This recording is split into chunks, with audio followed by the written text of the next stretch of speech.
All right. One of the things that Chris and I have always been curious about and discussed numerous times has been limited jobs. And one of those limited jobs is the Blue Mage. And when I say one of them, it's the only one that's there, that it continues to be there, year over year so far. And I think that's when talking about the earlier topic that we were talking about with Final Fantasy 16, this kind of, I think, feels kind of a natural kind of connection in terms of content that we just don't know about. We have a prediction model of, like a new level cap increase and this and that, the other thing, but we haven't seen much or any more of that, this discussion in quite a while. And so if you guys are watching this as a VOD, smash like if you like that Blue Mage, and double tap that dislike button. It hasn't been working as of late, so we want to make sure that you're having a good time. Chris, what's going on with Blue Mage? Where do you fall? And especially in relation to kind of the overall theme of today's show. I like Blue Mage a lot. I like that they have found a way, just like I like the PvP combat system, I like that they have found a way to separate something out and say, I want to explore something, but I don't want it to break old ultimates. I don't want it to break old savages. I don't want it to break upcoming content either. Just the core idea of like, what if we had a job that didn't have to play by the rules? Because at this point, a tank to be added to the game has to have an invuln. They have to have a gap closer. They have to have a ranged attack. They have to have a 1-2-3 combo. They have to have an interrupt. They have to have, and so like before you even talk about what the next tank should be, there's these 20 things they can have and these 20 things they can't have before you even talk theme. And that feels really weird. And so the limited job is a chance to separate yourself from any restrictions that are put on the job system itself so that it functions with the content, both past, present, and future. And so I like it. I think that in the media tour last time, there was a question from a Spanish-speaking content creator that will there be Blue Mage in Endwalker? I didn't see anything about it in the content schedule. And a staff member said there's nothing about it yet, but yes, we expect to update Blue Mage across the course of Endwalker. And that's it. It was never from Yoshi P. It was never made official. It was in the media tour Discord. So I don't have a screenshot of anything. If I did, I don't know that I'd be allowed to distribute it. That it's that unofficial. But within that concept, knowing that Island Sanctuary and Criterion were set to be updated in the 0.4 and 0.5 patch, 0.3 feels like the ideal time to introduce Blue Mage updates. So, I like it, but I question now, when would you introduce it? Do you update it at FanFest? If you're waiting for FanFest, when you update it, do you introduce a second limited job? Because right now the word limited job is a direct translation to the word Blue Mage. It just means Blue Mage. And I think limited job does have a different set of implications than Blue Mage. And it would be easier to understand those if we had more than one limited job to see what they have in common. I think essentially the thing that weakens it, the thing that I wish that they would do, Xena was talking about how even with the gear in a certain patch, even the 3, why don't they just go ahead and unlock it? It's not necessarily being kind of the bigger gate. Yeah, I would think the same thing with Blue. I think when it comes to the content, you're doing Deep Dungeon, let Blue in, let Blue in, just have maybe it's not going to do matchmaking or something. I like that Blue can do dungeons. It just can't do matchmaking. And I think the thing that's holding Blue back personally, and any other theoretical Puppet Master or Beast Master or whatever job going on back here that might be hopefully on the way still, would literally be go into Deep Dungeon. I think that would be interesting. I think that'd be unique content to challenge, and just have it in another category. Have it either have its own set of achievements, but have it not apply to the current one. So you're not sitting here devaluing somebody who did a solo clear, in whatever record time, and then somebody comes along in Blue Mage and just absolutely makes it madness. And if you were worried about it, because track by job now, so yeah, okay, good, handles it. And then maybe that's then helps set that up here in the future, because the option should be either open up spell slots as you quote unquote level on the earlier stuff. The newer stuff doesn't really, I think, even have that leveling mechanic. And then if you're going to do that where you're just opening up spell slots, and or just give them a kind of a predefined set. Same thing with PvP. PvP is already its own system in and of itself. if you wanted to be a main blue mage, like here's your blue mage curated set. It's a little bit, I don't think anybody's going to sit here and be just absolutely distraught that they couldn't blue mage in, as a curated job in PvP. But that's where I kind of fall in that category. And same thing with the raid, same thing with all that. Like at some point, it does not need to be so far behind the curve. You shouldn't have to wait so long to be able to go into that content, but maybe it's all designed that way so that from an achievement or a mount perspective that they can kind of design those. Most of this. So like deep dungeon is the weirdest restriction because a lot of what you're describing is already taken care of in deep dungeon. Yeah, exactly. Literally just is it high enough level. Right. But deep dungeon just kind of sorts itself out. The fact that it's missing in action does make me wonder, are they planning on giving it a PvP mode? Are they planning on giving it a buddy, right? Because if you had a secondary class, that's where you start to say, okay, like what can Blue Mage do and what can Blue Mage not do? Does that second class plug in some of its weaknesses? And if it does, are they now so overpowered together that we can start creating achievements for like duoing old savages synced? Is that something that can happen? Like, are we creating such god mode classes that when put together, a puppet master, a beast master, or a musketeer, or any of these speculations, when putting that with Blue Mage, can we now break things? Can we now 2-man sync savages? And so like that's where I think Blue Mage really shines, is people who want it to be a standard job. We would have to give up a lot of things that make it truly unique to get there. And so I think that from that standpoint, then if we're not going to let it be a normal job, let's let that weird side of it really fly. Like let's go ahead and let it rip. And so at this point, Blue Mage has been a great initial showing. What's interesting is everything up to 70 was originally kind of planned when they first announced Blue Mage. They had already pre-planned the roadmap. So people kind of made up their mind at level 50 whether or not they liked it. But the 60 edition and the 70 edition were both, at least in part, originally planned at FanFest. When they announced it, they already confirmed that number of abilities. They already knew what the abilities were. They were just going to slow trickle them to us. So the exciting thing about the next Blue Mage update is it's also the first update that in its entirety was not designed and planned to be implemented until after our initial round of feedback.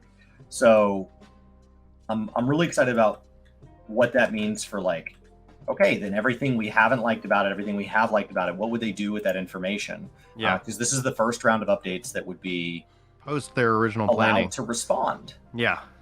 Oh yeah, 100%. And that gives me hope. That gets me excited because same thing though with what you said right at the start, like they need to have a second limited job. And I think that from a system, hey, here's all the feedback we gathered. Here's what we're going to update and change.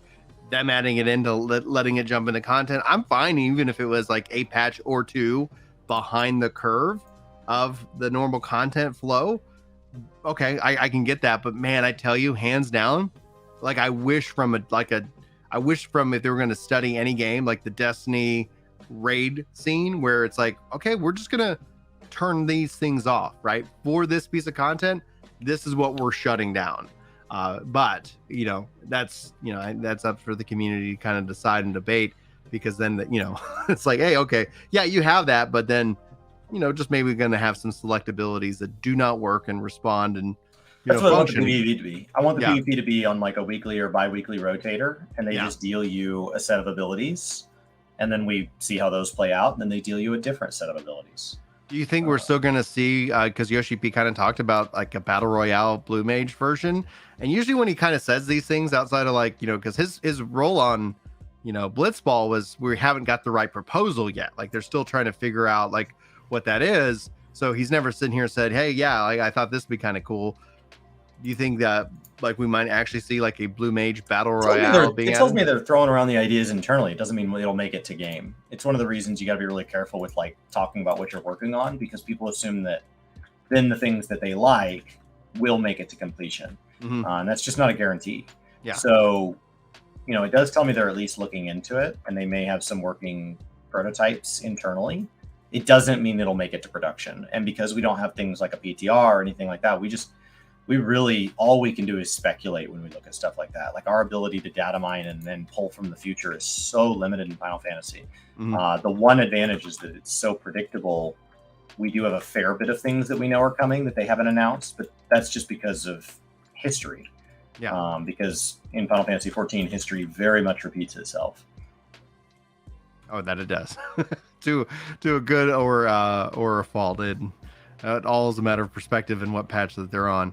Now, at this point, I want to say thank you so much to Lunar Systems, gifting on a sub over there. 65 gifted subs over here on Twitch. Thank you, Lunar. And Farmer Girl, obviously like I think the leader of gifted subs. So be sure to hang out over on Twitch on occasion, guys. Especially if you want to get those gifted subs, I believe they have it prioritizing, like on the randoms to go out to people who watch or who are live. But we were debating that like this weekend. While Lunar and Farmer Girl gift specifically to people that chat that don't have a badge. So they specifically give people who are here to be part of the conversation an ad previewing experience. So that's a little bit different, which is incredibly generous. Which is, as then we learned, apparently YouTube, the only way to have an ad previewing experience is to have like YouTube Premium in this case. So who knows? We'll see if the YouTube decides to open up.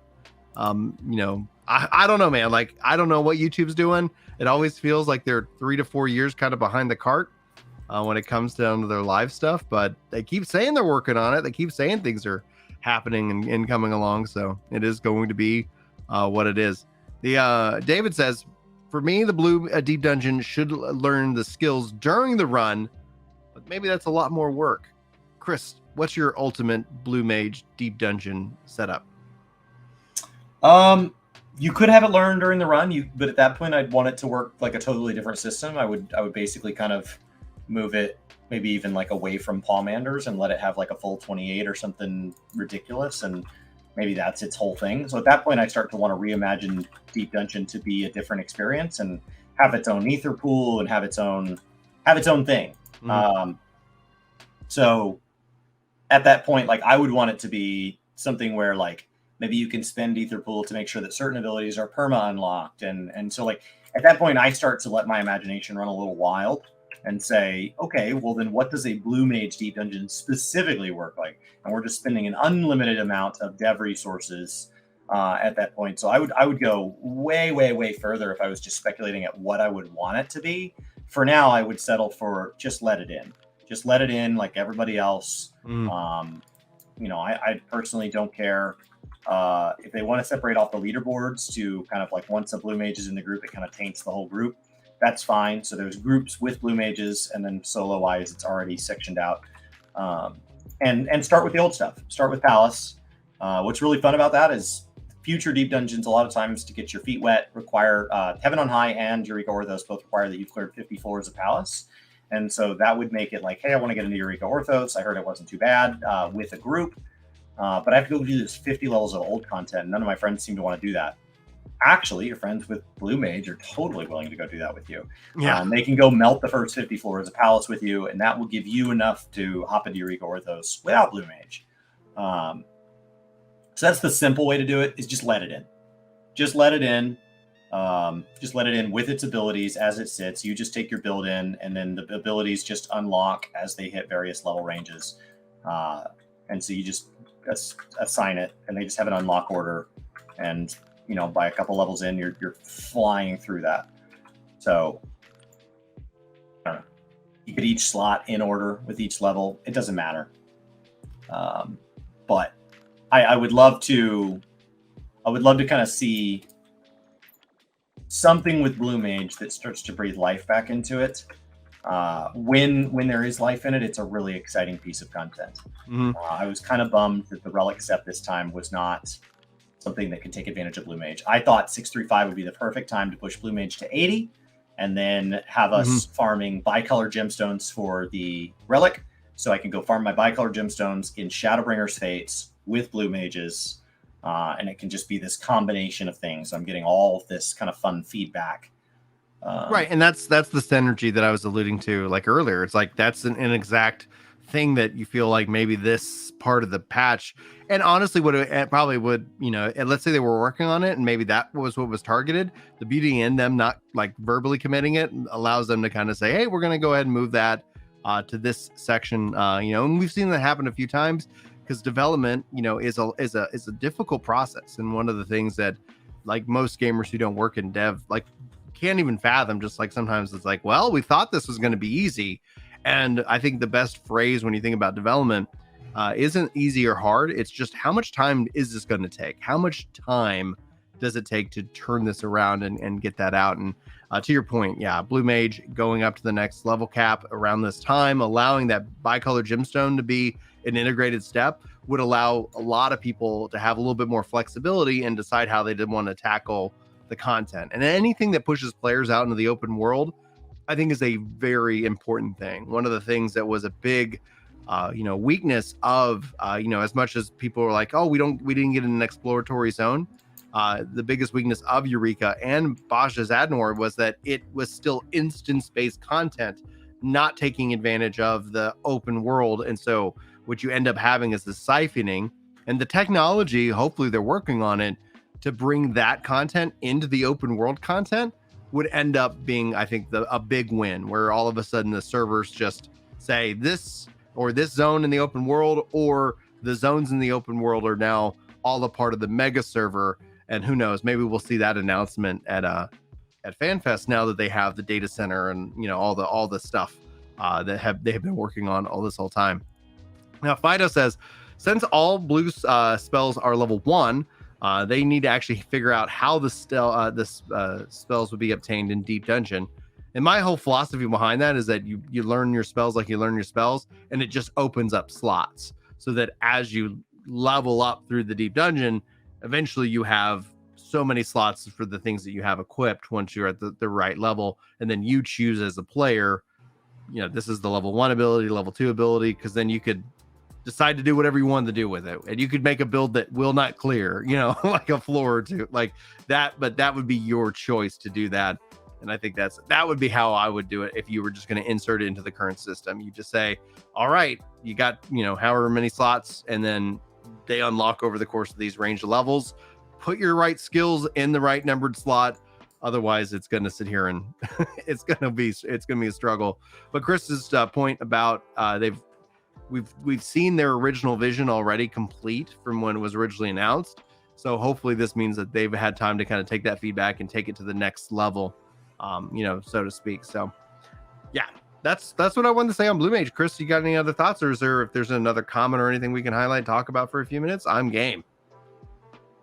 No, I think that's good. I think, let's hope for some Blue Mage. It was very first announced at a FanFest, so it is not immune to being announced at FanFest NA and released during the Endwalker patch cycle, because that's what it originally did. It announced FanFest for Shadowbringers during Stormblood is when it was announced, and it released during Stormblood. So during the very expansion where the FanFest was held, not the expansion the FanFest was for. So, there's no rule against that. There's no rule that it has to happen either. That was definitely weird. Yeah. The number of times that they announce something at a FanFest and then we don't have to wait until the expansion at the least is rare. But it could happen. Yeah. And who knows, they could have it on, where you could go at FanFest and go hands-on with it. And then that way they could say, hey, we got a previewed and this is coming in the 0.5 patch or something along that design, which could be even like a step in the relic at some point as that goes. Not necessarily would it be for Blue Mage, but like to Chris's point about colored gemstones and things like that. So guys, that means I think we're going to wrap up today's show early. Thanks so much for joining us live. Thank you for the likes here on the stream. It's a great way of helping support this and help YouTube recommend it out to more people. Like, favorite, subscribe, and share. Leave a comment below if you're watching this as a VOD. And to that, any VOD watchers out there, you legends, thanks for checking out the live stream. We'll get these clipped up for y'all and put out as videos so that you can hopefully enjoy. And if you guys have topics and things like that are just pressing or you want more information on, sound off and let us know. Hit us up on Discord and we will make sure we get that on the schedule. But I'm going to go ahead and broadcast. Chris is going to continue on over on Twitch. The links are all in the description and pinned for y'all. So go hang out, lurk, and who knows, you might be gifted out subs which is good. Ad-free viewing, which is what we all like and enjoy. All right, guys, ending broadcast, and we will see you next time. Spinning.